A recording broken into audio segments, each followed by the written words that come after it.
When we heard Call of Duty Black Ops was preparing to unveil its multiplayer, we didn't waste any time. Our destination, Treyarch. Our mission, the most detailed hands-on coverage inside Xbox can provide.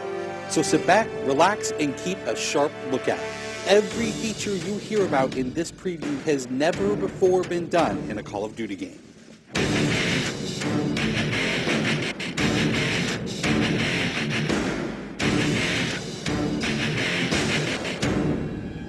We begin where the multiplayer trailer for Black Ops left off, with theater mode.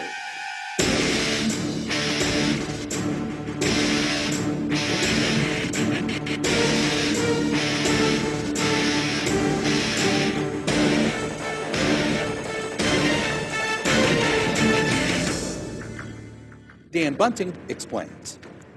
You can switch the camera from any player's perspective in both first person and third person.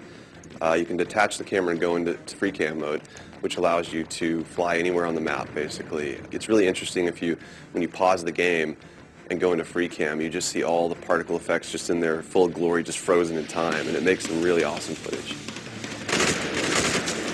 We really want to give players the tools to be creative, make their own machinima, make their own highlight reels. Maybe they're really competitive clans that want to just capture the films from their matches and then go back and analyze what the other team did or whatever.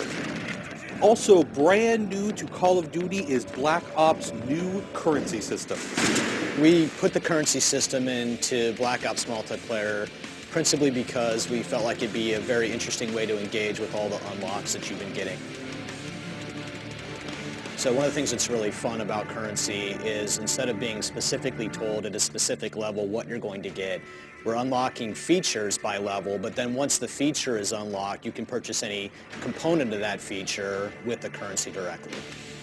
Of course, when you got a little currency jingling in your virtual pockets, nothing feels better than putting it on the line against your fellow players.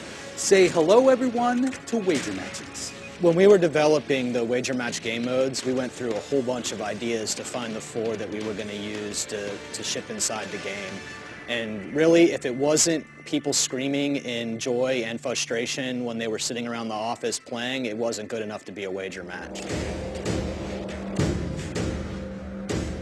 Wager matches are all free-for-all modes, and they exist separately from the standard playlist. They include game modes like Gun Game, where you're in a race to score a kill with 20 different weapons, beginning with pistols and advancing through ever more explosive weaponry. It's extremely rewarding for us as a design team to put something up there that people are reacting to really well and it's slightly different than what they get, and everyone loves the core game. And you have to be very careful when you're finessing the core mechanics of the game. But wager matches let us kind of get our creativity flowing and do some things that you're not normally used to, and then spin them up in unique ways and combine things in ways that you haven't seen before that you never really thought of and that wouldn't be appropriate for the core game, but are completely appropriate for wager matches.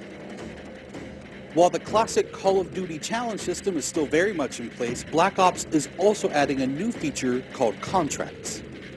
Right, so if you're using the contract system, you actually have to put up a little of your own currency in order for a bigger payday. And depending on the contract, some contracts pay XP, some pay more currency, some pay both.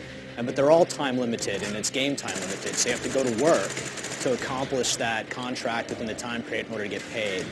It's different from the challenges, in so much that the challenges some players like to use very aggressively, and they map out their path through the challenge system in order to maximize their XP gains, in order to level faster. And then a whole nother set of players uses the challenges sort of passively. They're there, when you get them they feel good, but contracts gives you a way to directly engage with the content inside the game.